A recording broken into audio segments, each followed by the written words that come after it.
A morning basket is a concept that is a little bit new to me, but I have enjoyed using it over the past few months, and I want to show you today what we have put in that basket. Hi, I'm Sarah, and I am a mom to 4 kids. And today I'm sharing with you just some books that we have been using for reading time in the mornings. As I'm educating my kids, I have selected various books of different kind of topics and subjects that we want to read every day. And I really enjoy watching these types of videos from other people so that I can be exposed to new books. So I hope today you are inspired by these book choices. I'm going to just show you by category what we have currently in our book basket. It does change. Every once in a while, we finish a book and we add a different one, or we just are constantly rotating certain types of books. But this is what is currently in there. And if you have questions about any of these things, please comment below. If you are new here as well, I would love to meet you. So introduce yourself in the comments. Let's start with just nursery rhymes.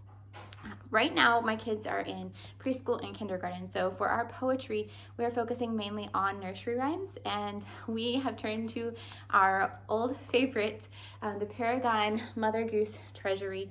This book is just so kid-friendly for this age. The illustrations might not be as classical art looking as some other editions, but they are just perfect, I think, for this age. And we have such a variety of nursery rhymes in here, a good number as well. So we are constantly reading and cycling back through this book, and we have not grown tired of it at all. We also have this nursery rhymes in Portuguese because our family is bilingual. We also want to be exposing our kids to Portuguese on the daily. We want them to be really familiar with the heritage that they have through their father, my husband, who is Brazilian. And so this is one way we do that every day. We just sing through them, and whether they are able to understand every word or not, they catch the tunes and they're able to kind of sing along. And so I have found that helpful for myself in language learning as I've learned other languages, to just be able to pick up the language through something that's really catchy and sticks with me. And then over time, as I go back and revisit that rhyme or song, I am able to understand more and more of it, and it's really encouraging to me. So we use that way. Speaking of Portuguese, I also cycle through our collection of Portuguese books, and right now I just have chosen some for you.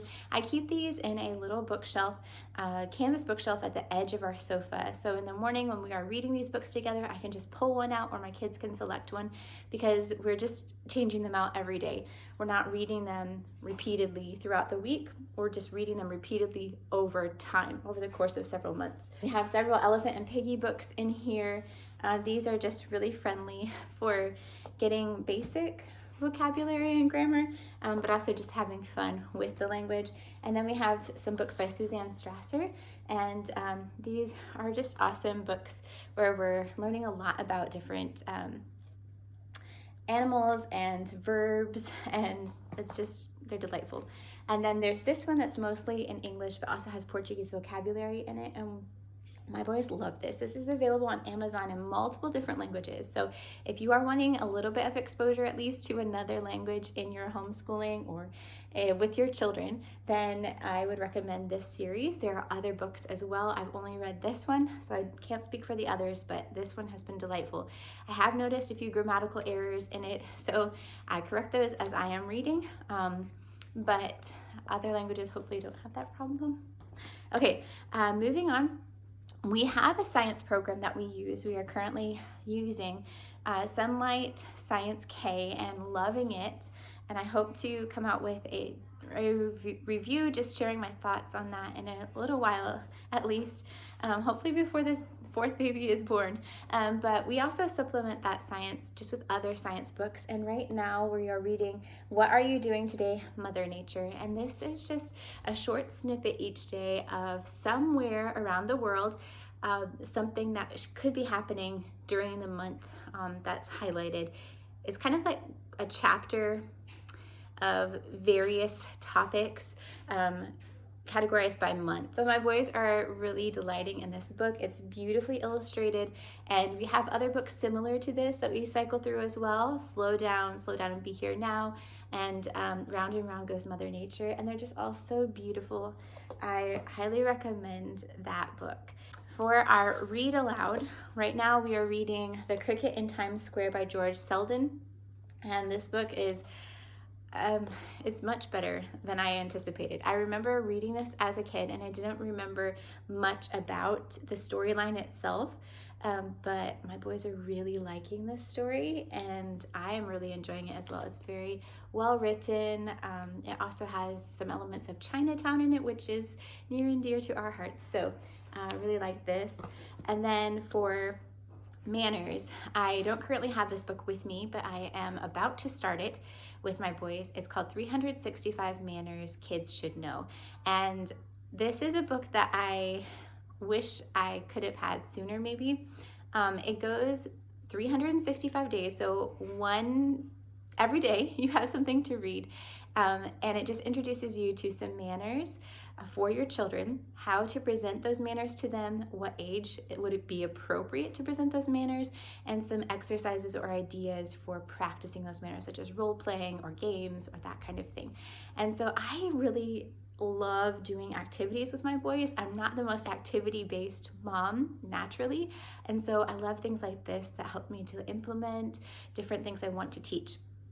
Before beginning that book, so up until today, we have been reading through Connoisseur Kids, and we basically are done with it, almost done with it. We've gotten to a few points where things didn't apply to my sons because, one, they don't have long hair, and there are parts like about long hair or folding their own clothes, which I can teach them. So there have been a few parts recently, just in the hygiene area, where they haven't been as applicable to us, but overall we've really loved this book, and I recommend it as well. For Bible, we do several different things.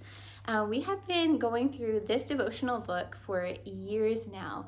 I believe since my oldest was 2 years old, we have been reading through this, and there's one thing for every day, and I don't think we've actually caught every single day yet, but we love the short little lessons that are in here.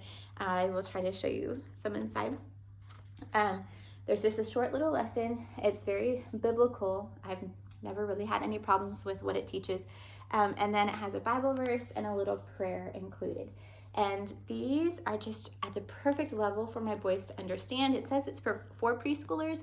I would say it's for toddlers up to kindergarten, even first grade.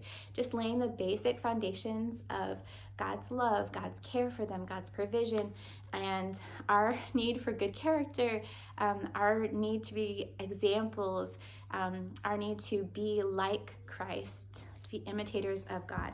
And I just really have enjoyed reading through that with my kids because it breaks things down in such a way that it's really easy to understand and have good conversations with them.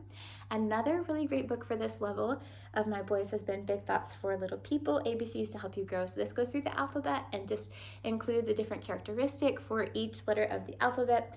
Kenneth and Taylor, I always trip over that name, has written several different children's storybook Bibles, and I believe he's also been involved in some other translation projects, maybe, perhaps, or paraphrase projects of the Bible. The last one that we are reading through right now is The Parables of Jesus. This is from Lithos Kids, which is a publishing company. And we have really enjoyed reading through the Kingdom of God Storybook Bible, which comes in two parts, the Old Testament and the New Testament. We finished the Old Testament. We are in the middle of the New Testament, took a break because we wanted to fit this Parables of Jesus book in where it fits in the storyline. And so we are currently reading through these parables, and I love that they're just in short little snippets within chapters. So we have several chapters, but within those chapters, there are shorter stories, and so you don't have a parable that is told really succinctly in the Bible, like drawn out for pages and pages. Instead, it really still fits with the intention with which it was told. And so I've really enjoyed that. And then the author just piecing together different parables to kind of bring out one theme within that whole chapter has been really good as well. And the illustrations are just gorgeous. And that's all that we have in our morning basket right now. I don't usually have this actually in a basket. I usually put it at the edge of our sofa because that's where we read every day. And it just sits there, and my boys will come and pick it up and like look through the books before we even get to that time of our morning. So I can tell that they are really enjoying this practice as well, and I hope that this video was inspirational or helpful. I will link some videos right here for you guys to check out next, and I will chat with you soon. Ciao.